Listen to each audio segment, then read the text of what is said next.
ہمارے دولہا بھائی بھی ساتھ آئے ہیں۔ حیا ڈرائنگ روم میں جھانک کر اندر کمرے میں آئی تو وہ منہ لٹکائے بیٹھی تھی۔ تم ایسے کیوں بیٹھی ہو؟ ایرم نے آہستہ سے سر اٹھایا۔ سر پر سلیقے سے دوپٹہ جمائے وہ تیار بیٹھی تھی۔ ہاں، آنکھیں ذرا ویران سی تھی۔ وہ ویڈیو دفع کرو اسے، آؤ سب بلا رہے ہیں۔ لڑکے کو اس کی والدہ ماجدہ نے اندر بلایا ہے تمہیں دکھانے کے لیے، آؤ۔ اس نے ہاتھ پکڑ کر اسے کھڑا کیا۔ اور ابا؟ ایرم کی آنکھوں میں ذرا سی پریشانی اتری۔ ان سے اجازت لے لی ہے اور وہ باہر مردوں میں بیٹھے ہیں۔ وہ ایرم کو ہاتھ سے پکڑ کے ڈرائنگ روم کی طرف لے آئی۔ جالی دار کے پردے کے پیچھے وہ دونوں لمحے بھر کو رکی تھی۔ اندر صوفے میں سائمہ تائی، فاطمہ بیگم اور سونیا بھابی بیٹھی تھی۔ سامنے والے دو سنگل صوفے پہ ایک نفسی سی خاتون اور ایک خبرور سا نوجوان بیٹھا تھا۔ سامنے رکھی میز لذاوت سے سجی تھی اور سونیا بزید اصرار مہمانوں کو بہت کچھ پیش کر رہی تھی۔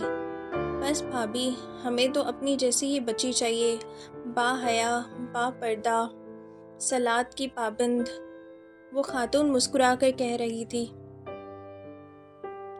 ارے مسز کریم، ہماری ایرم تو کبھی سر ڈھکے بغیر گیٹ سے باہر ہی نہیں نکلی ہے۔ السلام علیکم۔ ایرم کو ساتھ لیے اندر داخل ہوئی۔ اس کے سلام پر سب نے سر اٹھا کر دیکھا۔ گلابی پر آستین والی شلوار قمیض میں ہم رنگ دوپٹہ اچھی طرح پھیلا کر سر پر لیے ایرم جھکی نگاہوں کے ساتھ سامنے ایک صوفے پر آ بیٹھی۔ حیا بھی ساتھ ہی تھی۔ کمر پر گرد سلکی بال گرتے اے لائن شرٹ اور ٹراؤزر زیب تن کے لیے دوپٹہ کاندھے پر ڈالے ایرم کے ساتھ ہی ٹنگ پر ٹنگ رکھے اعتماد تاریخ سے بیٹھی ہوئی تھی۔ یوں بیٹھنے سے ٹراؤزر کے پائچے ذرا اوپر کو اٹھائے اور گرے کانچی چپلوں میں مخیط سفید پاؤں ٹخنوں تک جھلکنے لگے۔ بیگم کریم کی مشفق سی آنکھوں میں ایرم کے لیے پسندگی کی جھلک اتری تھی۔ انہوں نے تائیدی انداز میں اپنے اسمارٹ سے بیٹے کو دیکھا۔ وہ مگر ایرم کو نہیں بلکہ بہت غور سے حیا کو دیکھ رہا تھا۔ اور بیٹا، آپ کیا کرتی ہو؟ بیٹے کو متوجہ نہ کر پا کر وہ ایرم سے مخاطب ہوئی۔ جی، ماسٹرز کر رہی ہوں انگلش لٹریچر میں، ایرم نے جھکی نگاہوں سے جواب دیا۔ تبھی حیا کو محسوس ہوا کہ وہ لڑکا مسلسل اسے دیکھ رہا تھا، طیش یا پسندیدگی سے نہیں بلکہ غور سے، جانچتی پرکھتی نظروں سے۔ دفتن اس نے اپنی پاکٹ سے بلیک بیری فون نکالا اور خاموشی سے سر جھکائے بٹن پریس کرنے لگی۔ خواتین اپنے پاس گفتگو میں مصروف تھیں، مگر حیا کچھ عجیب سی محسوس کرتی کناکیوں سے اس کو دیکھ رہی تھی، جو اپنے فون پر جھکا تھا، اور تبھی ہولے سے اس کے موبائل سے "مائی نیم از شیلا" کی آواز گونجی، جسے اسے فوراً بند کر دیا، مگر وہ سن چونکی۔ شیلا کے ساتھ شادیوں کا مخصوص شور بھی سنائی دیا، اور ایرم نے بھی سنا تھا۔ تبھی چونک کر گردن اٹھائی اور پھر قدرے سبکی سے واپس جھکا دی۔ حیا کو اپنے جان جسم سے نکلتی ہوئی محسوس ہوئی تھی۔ کیا دنیا اتنی چھوٹی تھی؟ وہ اب اپنے موبائل پر کچھ دیکھ رہا تھا، کبھی اسکرین پر دیکھتا اور کبھی حیا اور ایرم کے چہروں پر نگاہ ڈالتا۔ صاف ظاہر تھا کہ وہ کچھ ملانے کے سائر کر رہا تھا، لیکن دکھانی، تقصید، ثبوت، سب صاف ظاہر تھا۔ پھر بھی ایک دم وہ اٹھا اور تیزی سے کمرے سے نکل گیا۔ ایک شرمندہ سی خاموشی نے سارا ماحول کو گھیر لیا۔ حیا نے سر جھکا دیا۔ اسے اپنا دل ڈوبتا ہوا محسوس ہوا تھا۔ وہ بہت بے چین سی بیٹھی تھی، پاؤں اوپر صوفے پر سمیٹے، ہاتھ میں ریموٹ پکڑے۔ وہ جھلجھلی سی ہوئی چینل بدل رہی تھی، مضطرب، بے بس، پریشان۔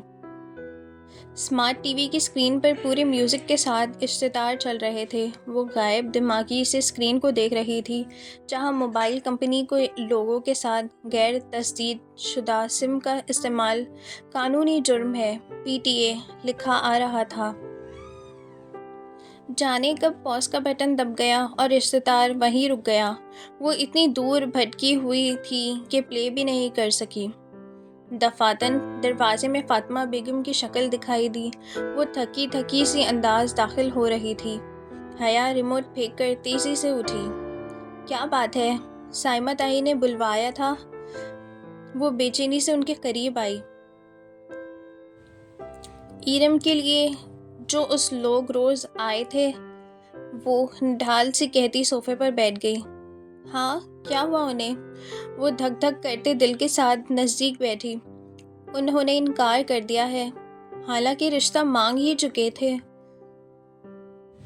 اب حیا کا دل بہت اندر تک ڈوب کر ابھرا تھا۔ کیوں انکار کر دیا؟ ان کو اپنا سانس رکتا ہوا محسوس ہوا۔ کوئی وجہ نہیں بتاتے، بس ایک دم ہی پیچھے ہٹ گئے ہیں۔ سائمہ بھابھی تو بہت اپسیٹ تھی۔ مگر کچھ تو کہا ہوگا۔ بس یہی کہا ہے کہ ہم نے کسی آزاد خیال اور بے پردہ لڑکی کو بہو بنانے کی اپنی آباد خراب نہیں کرنی ہے۔ وہ متاحر رہ گئی۔ چند روز قبل سائمہ تائی کے فقرے سمیت میں گونجا تھا، جب فرقان نے سختی کی بھلا سے ایسی بے پردہ اور آزاد خیال لڑکی کو اپنی بہو بنا کر ہمیں آخرت بگاڑنی ہے کیا؟ تو تب کہیں جا کر وہ مانا۔ کیا اس کو مکافات کی مل کہتے ہیں؟ کیا دوسروں کی بیٹیوں پر نظر انگلیاں اٹھانے والوں کے اپنے گھر بھی وہی انگلیاں لوٹ آتی ہے؟ اتنی جلدی بدلے ملنے لگتے ہیں؟ مگر وہ خوش نہیں ہو پائی۔ اگر بات کھل جاتی تو اصل بدنامی تو اس کے حصے میں آتی۔ ایرم کو تو شاید اس کی ماں حیا نے اسے بگاڑا ہے کہہ کر درمیان سے نکال لیتی، اور بات تو اب بھی کھل سکتی ہے۔ وہ ویڈیو تو اب بھی انٹرنیٹ پر موجود تھی۔ خیر، ایرم کو کون سی کمی ہے رشتوں کی؟ فاطمہ بیگم اٹھ کر کچن کی جانب چلی گئی تھی، اور وہ صوفے پر سے ٹی وی پر وہ اب اشتہار رکا ہوا دیکھ رہی تھی۔ وہ بس خالی خالی نگاہوں سے اسے دیکھنے لگی۔ غیر تصدیق شدہ سم کا استعمال قانونی جرم ہے، PTA۔ اب شاید ایرم کے لیے کوئی رشتہ نہ آیا بھی تو یہ ہوگا جو اس دفعہ ہوا، اور ہر کوئی ان کی طرح تو نہیں ہوگا کہ بات ڈوب جائے۔ کسی کے منہ پر ساری نعت نکال دی تو خدایا کدھر جائے گی؟ بغیر تصدیق شدہ سم کا استعمال قانونی جرم ہے، PTA۔ وہ بے خیالی میں ٹٹ گئی۔ سوچوں کی الجھن سے نکل کر ایک دم چونکی۔ بجلی کا ایک کون سا اس کے ذہن میں لگا تھا۔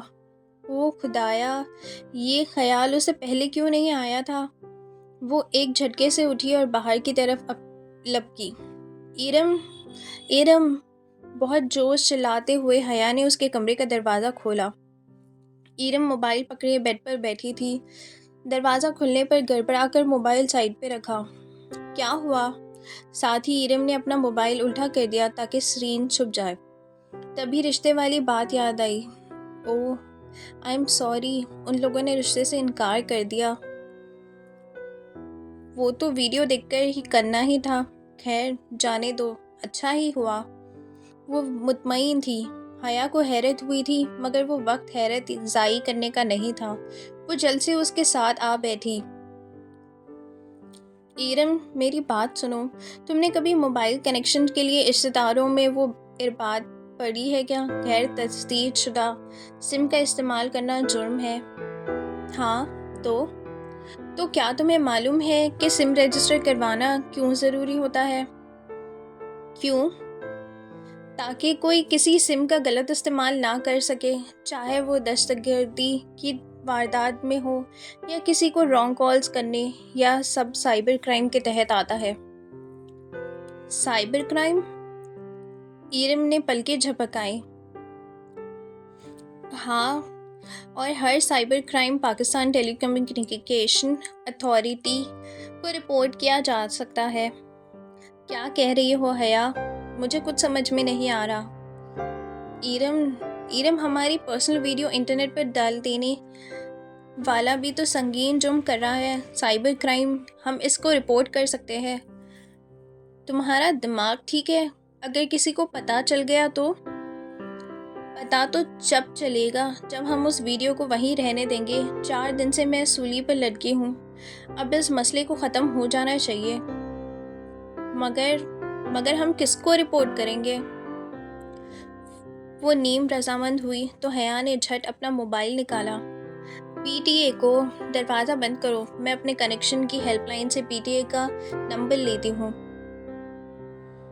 ایرم دوڑ کر دروازہ بند کر آئی اور حیا نمبر ملانے لگی۔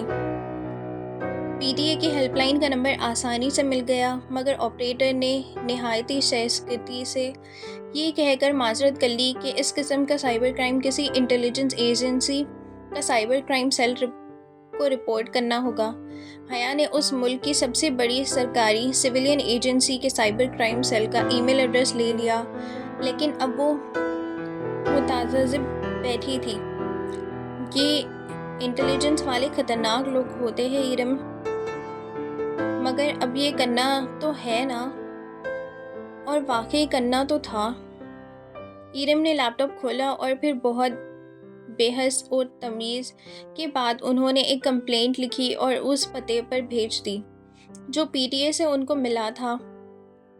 بامشکل 10 منٹ گزرے تھے کہ حیا کا موبائل بجا۔ اس نے موبائل اٹھا کر دیکھا، چمکتی سکرین پر انگریزی میں پرائیویٹ نمبر کالنگ لکھ آ رہا تھا، ساتھ کوئی نمبر وغیرہ نہیں تھا۔ اس کے موبائل پر ایک نام اور ایک نمبر دونوں آتے ہوئے اسے نہیں یاد تھا کہ کبھی کوئی نمبر اس نے پرائیویٹ نمبر کے نام سے سیو یا محفوظ کیا تھا، اور عجیب بات تو یہ تھی کہ یہ نمبر تو سرے سے آ ہی نہیں رہا تھا۔ یہ کون ہو سکتا ہے؟ اس نے اچنبھے سے موبائل کان سے لگایا۔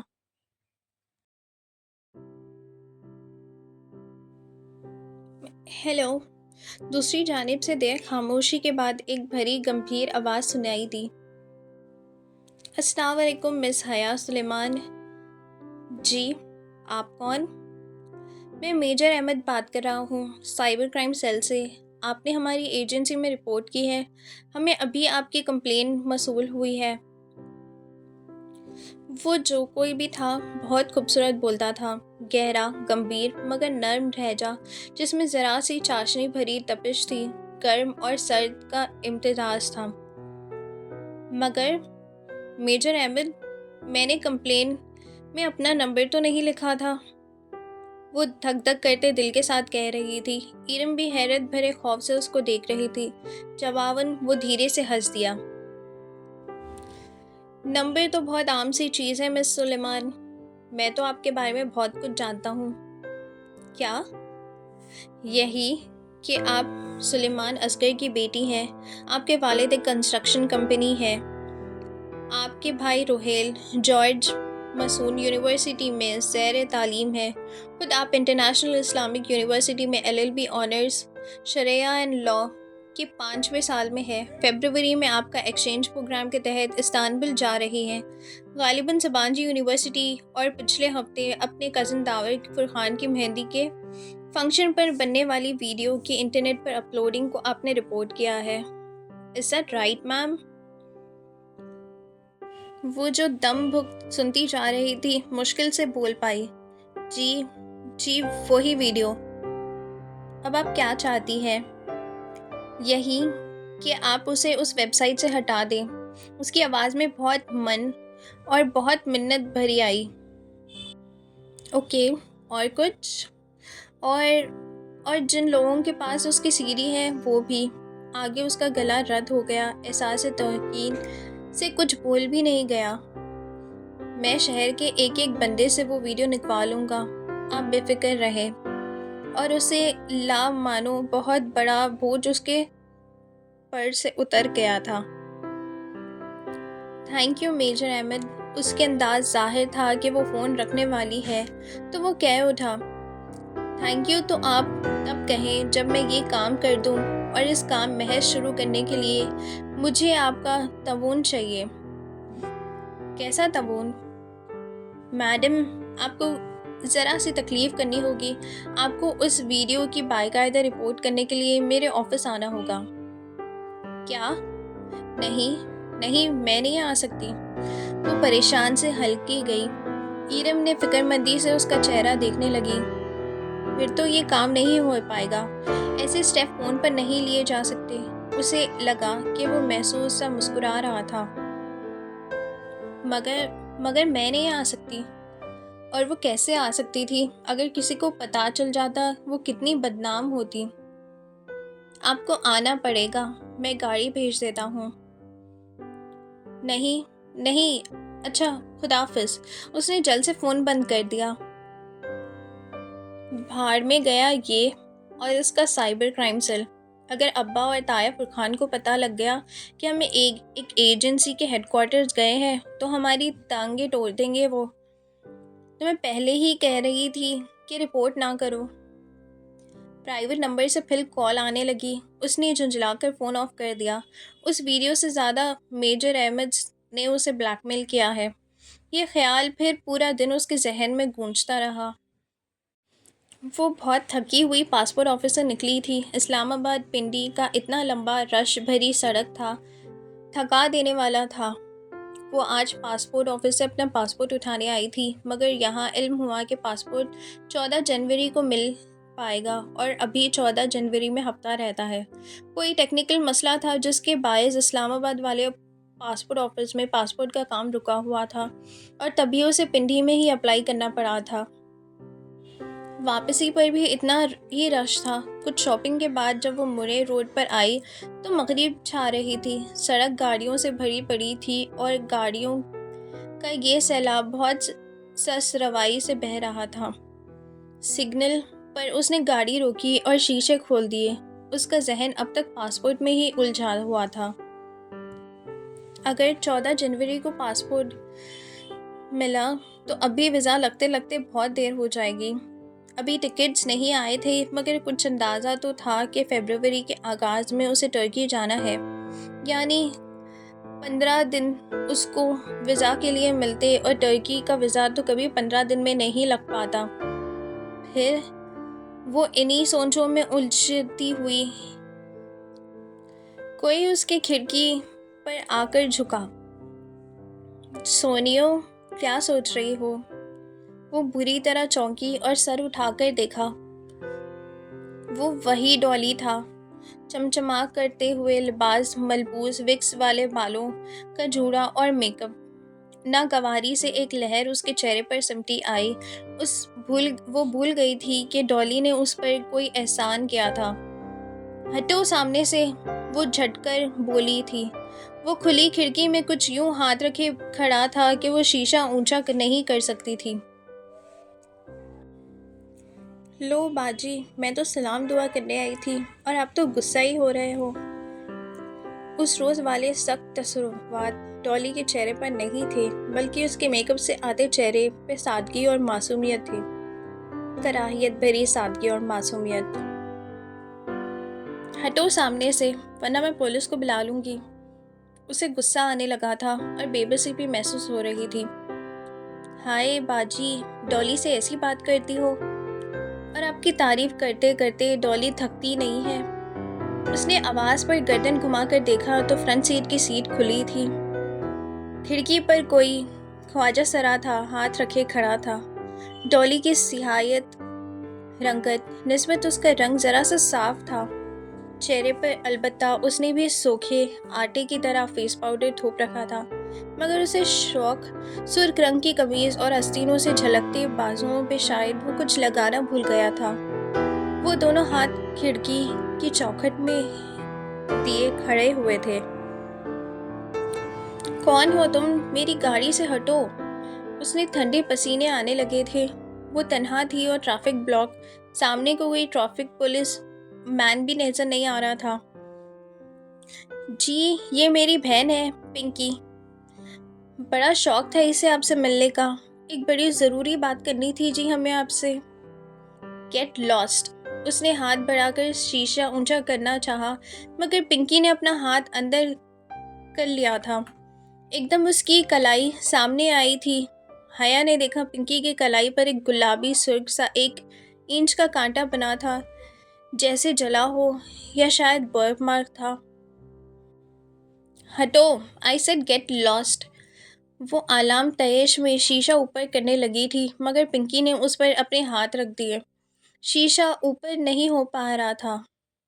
باجی، ایسے تو نہ کرو، پنکی نال، اس کا ہاتھ زخمی ہو جائے گی، ڈالی نے پیچھے سے کہتے ہوئے ہاتھ بڑھا کر اس کے کندھے پر رکھا تھا۔ تو وہ تیور کر گھومی اور زور سے ڈالی کو دھکا دیا۔ وہ اس حملے کے لیے تیار نہ تھا۔ لڑک کر چند قدم پیچھے ہٹا تو اس نے جلد سے شیشہ اوپر چڑھا لیا۔ اب تم بھی ہٹو ادھر سے، ورنہ میں لوگوں کو اکٹھا کر لوں گی۔ وہ بازو بڑھا کر پنکی کی طرف والا شیشہ بند کرنے لگی، مگر وہ آدھی ہی رہ گیا۔ باجی جی، میں تو تانوں ڈالی کے دل کی بات بتانے آئی تھی، اور تسی اس طرح کر رہے ہو۔ یہ ڈالی ہے نا، یہ بڑا پسند کرتی ہے آپ کو، مگر اقرار نہیں کر پاتی۔ پنکی معصومی انداز میں بن بن کر بول رہا تھا۔ پیچھے ڈالی بند شیشہ بجانے لگا تھا۔ Shut up and get lost. وہ پوری قوت سے شیشہ اوپر چڑھانے لگی۔ پنکی کی انگلیاں جو شیشے کے کنارے سے ٹٹکی تھی، ساتھ ساتھ اوپر اٹھنے لگی۔ باجی جی، گل تو سنو۔ ڈالی گھوم کر پنکی کے ساتھ آ کھڑا ہوا تھا۔ اسی آشنا میں اشارہ کھل گیا۔ گاڑیاں پڑنے لگی۔ حیا کی گاڑی رکی کھڑی تھی۔ عقب میں گاڑیوں کے ہارن بجنے لگے تھے، مگر دور کھڑا پولیس مین خاموشی سے تماشا دیکھتا رہا، مدد کے لیے آگے نہ بڑھا۔ ڈالی نے پنکی کے کندھے پر ہاتھ مکر چاہے، مگر اشارہ کیا۔ پنکی نے لمبے بھر کو گردن موڑ کر ڈالی کو دیکھا تو اس کی گرفت شیشے پہ ذرا ڈھیلی ہوئی۔ حیا نے فوراً شیشہ اوپر چڑھایا۔ پنکی نے چونک کر دیکھا، پھر انگلیاں کھینچنی چاہی، مگر وہ مسلسل شیشہ اوپر کر رہی تھی۔ پنکی کی انگلیاں پھنس کر رہ گئیں۔ او چھڈو باجی جی۔ پنکی جھنجھلا کر ہاتھ کھینچ رہا تھا، مگر انگلیاں نکال نہیں رہی سی۔ ڈالی نے غصے سے شیشہ بجایا، مگر حیا تنفس سے ان دونوں کو دیکھتے ہوئے بازو لمبا کیے شیشہ آخر حد تک لے گئی تھی۔ عقب میں گاڑیوں کی قطار ہارن پر ہارن دے رہی تھی۔ کچھ گاڑیاں ساتھ ہی نکل گئی تھی۔ دفعتاً پنکی کے دائیں ہاتھ سے انگلی سے خون کی بوند ٹپک کر شیشے پر گری تو اسے ہوش آیا کہ ایک جھٹکے سے اسے نیچے کیا۔ شیشے کی ایک نیچے گرا۔ پنکی نے غصے سے اسے گھورتے ہوئے ہاتھ باہر کھینچا۔ گاڑی آگے بھاگنے سے پہلے اس نے بہت غور سے پنکی کے ہاتھوں کو دیکھا۔ دائیں ہاتھ جس کی کلائی پر کانٹے کا جلا ہوا نشان تھا، اس کی شہادت کی انگلی سے خون نکل رہا تھا، اور باقی دونوں ہاتھوں کی انگلیوں پر پوروں کی قدرتی لکیر پر موٹی سی بھوری لکیر بنی گئی تھی۔ یقیناً اس کے ہاتھ زخمی ہوئے تھے، مگر اسے پرواہ نہیں تھی۔ وہ زن سے گاڑی آگے کو لے گئی۔ پھر اس نے بیک مرر ویو میں دیکھا۔ وہ دونوں خواجہ سرا بار بار مڑ کر اسے غصے سے دیکھتے ہوئے سڑک پار کر رہے تھے۔ ڈالی نے پنکی کے زخم ہاتھ تھام رکھا تھا اور اسے غصے سے پلٹ کر حیا کی ڈور جاتی گاڑی کو دیکھتے ہوئے کچھ کہہ رہا تھا۔ اس نے سر جھٹکا کر ایکسیلیٹر پر پیر زور سے بڑھایا۔ کم از کم اتنی امید اسے تھی کہ وہ اب ڈالی اس کا پیچھا کرنے کی ہمت نہیں کرے گا۔ بہت جلد وہ غلط ثابت ہونے والی تھی۔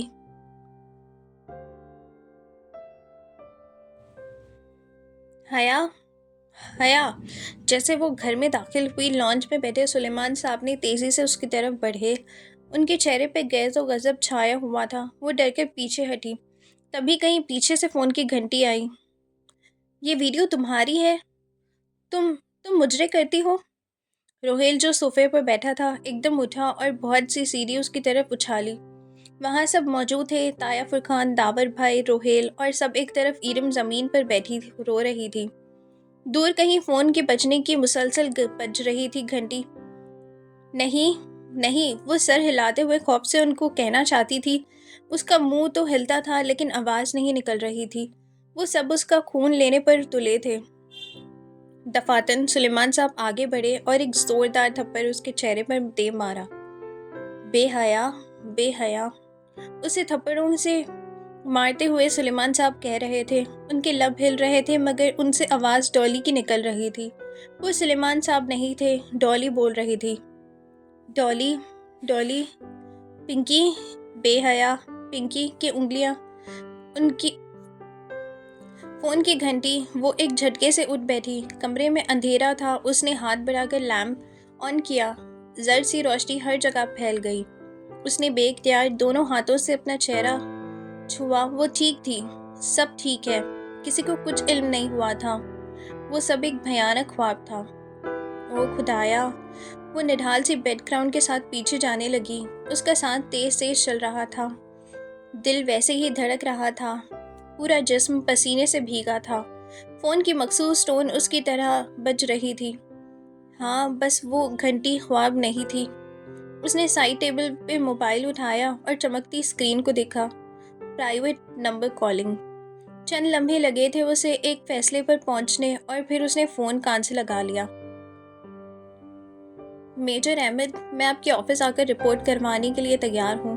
کل صبح 9 بجے میرے گھر کے بیک سائڈ پر موجود گراؤنڈ کے انٹرنس گیٹ پر گاڑی بھیج دینا۔ 9 بجے شارپ۔ شور۔ اسے فاتحانہ لہجے سنائی دیے تھے۔ اس نے آہستہ سے فون بند کر دیا۔ تب بھی وہ کسی لڑکے سے یوں تنہا نہیں ملی تھی۔ نہ ملنے کی صورت میں وہ کوئی ویڈیو کبھی نہ کبھی لیک ہو جاتا تو وہ زیادہ برا ہوتا۔ اس نے بے اختیار جھرجھری سی لی۔ اسے خوفناک خواب نے اسے یہ سب کرنے پر مجبور کیا تھا۔ اسے لگا اب اس کے پاس اور کوئی چارہ نہیں مگر میجر احمد سے تو وہ اسے نپٹ لے گی۔ پلے گراؤنڈ کے گیٹ کے ساتھ شتوت کا تناور درخت تھا۔ وہ اسے ٹیک لگائے منتظر کھڑی تھی۔ سرخ لمبی اے لائن قمیض کے نیچے چوڑی دار پاجامہ، اوپر اسٹائلش سا سوٹ سویٹر جس کی لمبی آستین ہتھیلیوں کو ڈھانپ کر انگلیوں تک آتی تھی، اور کندھوں پہ براؤن چھوٹی سی اسٹول نما شال۔ لمبے بال پیچھے کمر پر گر رہے تھے۔ سردی کا دھند میں وہ مضطرب سی کھڑی، سرخ پڑتی ناک لیے، وہ دونوں ہاتھ آپس میں رگڑ رہی تھی۔ ایرم یا زارا نے کسی کو اس نے کچھ نہیں بتایا تھا۔ یہ خطرہ اس کو اکیلے مول لینا تھا۔ دفاتن اس نے بے چینی سے سویٹر کے آستین پیچھے ہٹائی اور گھڑی دیکھی۔ 9 بجنے میں 1 منٹ تھا۔ اسی پل ایک کار زین سے اس کے سامنے آئی۔ سیاہ پرانی مرسیڈیز اور اس کی بہت سی طرح سامنے سیٹ میں دکھتا ہوا ڈرائیور۔ وہ خاموشی سے سر جھٹکائے آگے بڑھی اور پچھلا دروازہ کھول کر اندر آ بیٹھی۔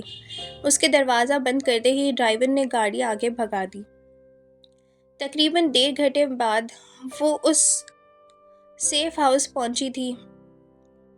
سفید دیواروں والی خالی کمرہ، درمیان میں لکڑی کی کرسی اور میز جس پر اسے بٹھایا گیا تھا۔ میز پر صرف ٹیلی فون رکھا تھا، باقی پورا کمرہ خالی تھا۔ وہ مضطرب سی گردن ادھر ادھر گھما کر ادھر ادھر دیکھنے لگی۔ 3 طرف سفید دیواریں تھیں۔ ان میں سے ایک دیوار میں وہ دروازہ تھا جہاں سے وہ آئی تھی، البتہ چوتھی سمت اس کے بالمقابل دیوار شیشے کی بنی تھی۔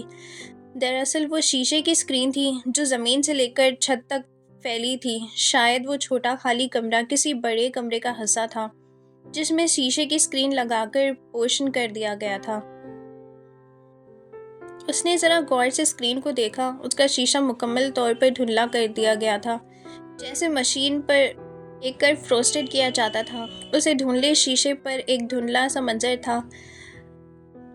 ہر شے اتنی دھندلی تھی کہ وہ بامشکل بنا پا رہی تھی۔ یقیناً وہ شیشہ ایک کمرے کو 2 حصوں میں تقسیم کرنے کے لیے درمیان میں لگایا گیا تھا اور اس کے پار کمرے کا باقی حصہ تھا۔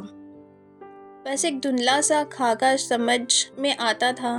شیشے پر کوئی بڑا پردیسا آفس تھا اور وہ آفس ٹیبل کے پیچھے ریوالونگ چیئر پر کوئی بیٹھا تھا۔ اس کا رخ حیا کی جانب ہی تھا۔ اس کا چہرہ واضحانہ تھا، بس ایک دھندلی سی آؤٹ لائن ہی بنتی تھی۔ خاکی یونیفارم، سر پر کیپ، ٹیک لگا کر کرسی پر بیٹھا، میز پر رکھی کوئی چیز انگلیوں پہ گھماتا۔ وہ کسی طرح دیکھ رہا تھا۔ وہ فیصلہ نہ کر پائی۔ اس کا رک تو سامنے حیا کی جانب ہی تھا.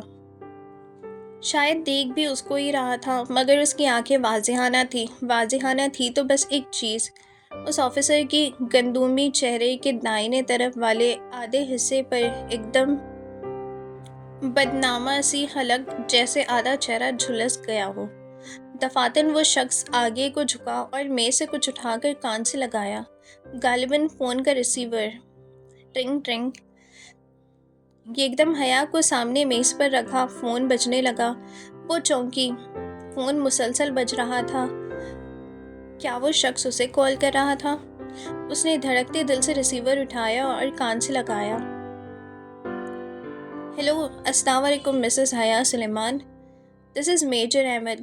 وہ بھاری نرم گرم سا خوبصورت لہجہ. وعلیکم السلام.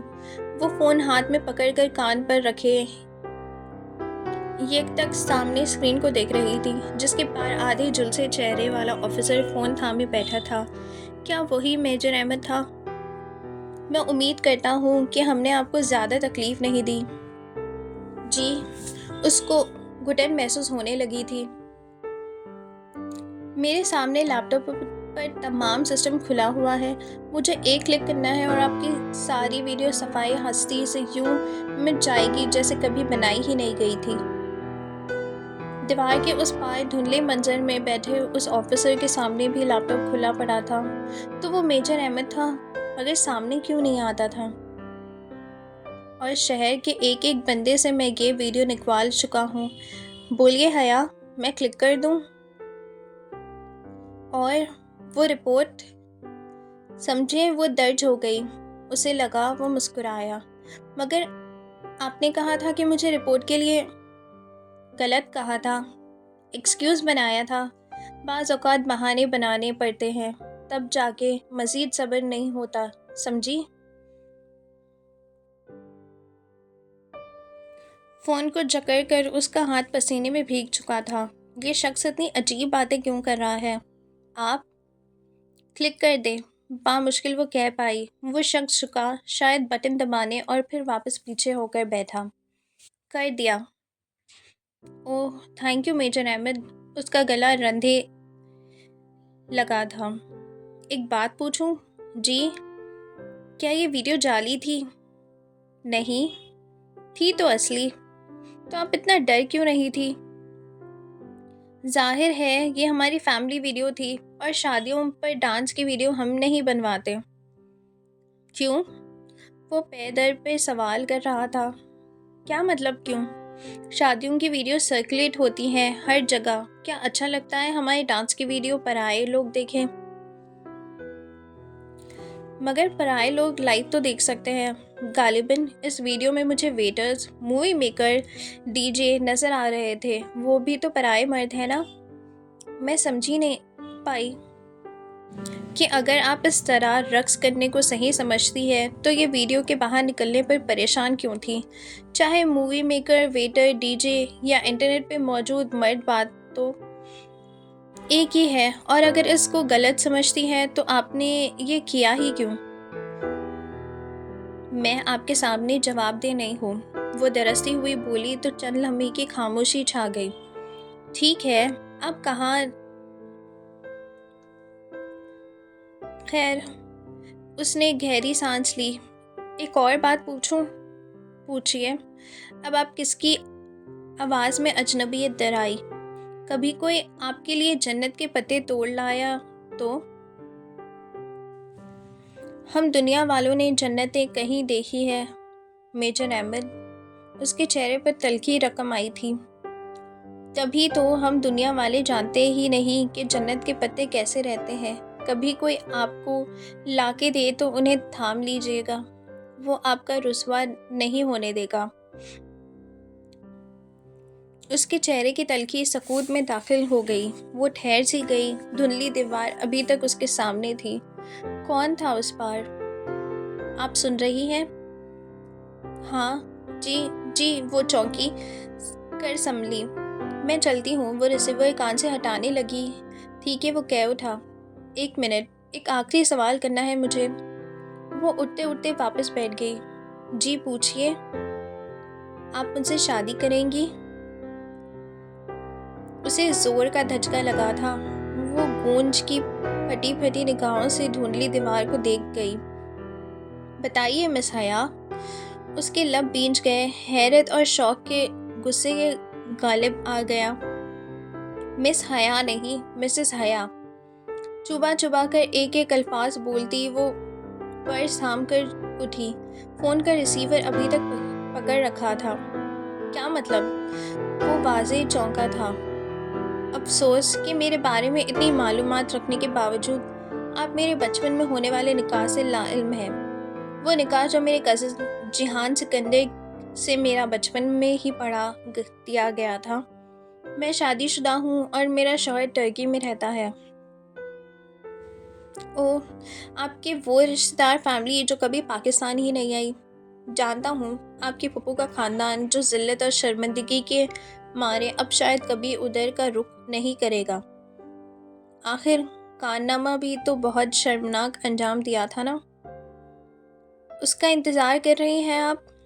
ارے بچپن کے نکاح تو کورٹ کی ایک ہی پیشی میں ختم ہو جاتے ہیں۔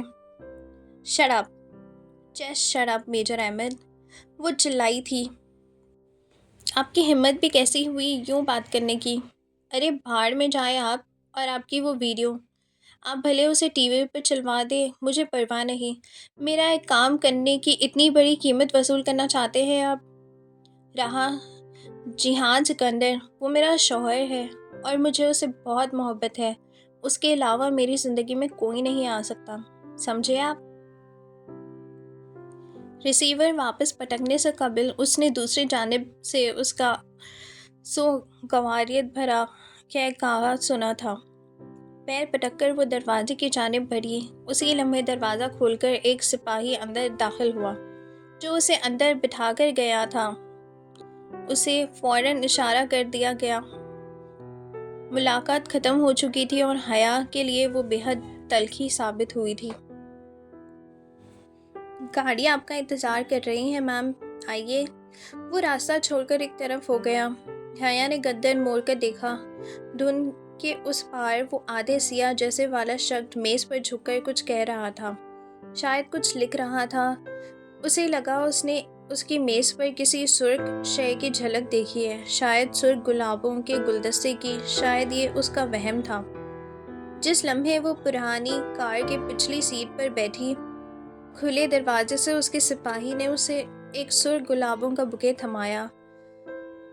اس کے ساتھ کوئی خط نہ تھا، وہ پھول بھی سفید پھولوں سے قطعاً مختلف تھے۔ پھر بھی اسے یقین ہو گیا تھا کہ گمنام بھیجنے والا میجر احمد ہی تھا اور وہ اسے بہت پہلے سے ہی جانتا تھا۔ یہ جا کر اپنے میجر احمد کے منہ پر دے مارو۔ اس نے بکے واپس اپنی سپاہی کے بازوؤں میں پھینکا اور دروازہ کھٹک سے بند کر دیا۔ گاڑی زن سے آگے بڑھ گئی۔ حیا، حیا! شام میں ایرم بھاگتی ہوئی خوشی سے اس کی آنکھ سے پھوٹ رہی تھی۔ وہ ویڈیو اس ویب سائٹ سے ریموو ہو گئی ہے۔ اس نے فرد جذبات سے تقریباً بیک گراؤنڈ سے ٹیک لگایا بیٹھی حیا کو جھنجھوڑ کر دیا تھا۔ مگر کیسے ہوا یہ سب؟ اس ویب سائٹ والوں کو خوف خدا آ گیا ہوگا۔ مجھے کیا پتا، وہ لاپرواہی سے انجان بن گئی۔ ہاں شاید، مگر اچھا ہی ہوا ہے۔ ہاں، تمہاری ترکی کی فلائٹ کب کی ہے؟ پتہ نہیں، پہلے پاسپورٹ تو ملے، پھر ویزا ملے گا۔ اس کو ایرم کی موجودگی سے خفت ہونے لگی تھی۔ کچھ اس کے تاثرات سے واضح ہو رہا تھا، اسی لیے ایرم جلدی اٹھ کر چلی گئی تھی۔ وہ پھر سے اپنی سوچوں میں الجھ گئی۔ میجر احمد، اس کا آدھا جیسا چہرہ سامنے آ گیا تھا۔ پردے کے پیچھے سے بات کرنا اور وہ اس کی عجیب فلسفیانہ باتیں، جنت وغیرہ کا تذکرہ، پاس پرس کرنا اور پھر مجھ سے شادی کا سوال، اور پھر شادی کا سوال۔ او میرے خدایا، کیسا عجیب آدمی تھا وہ! اور اس کی ایک بات جس کے بارے میں وہ اس شدید علم طائش میں ہونے کے باعث سوال نہیں کر سکتی تھی۔ آپ کی پھپھو کا خاندان جو ذلت اور شرمندگی کے مارے اب شاید کبھی ادھر کا رخ نہیں کرے گا۔ آخر کار نامہ بھی تو بہت شرمناک سر انجام دیا تھا۔ کیوں کہی تھی اس نے یہ بات؟ کیسی ذلت اور شرمندگی، کیسا شرمناک کارنامہ؟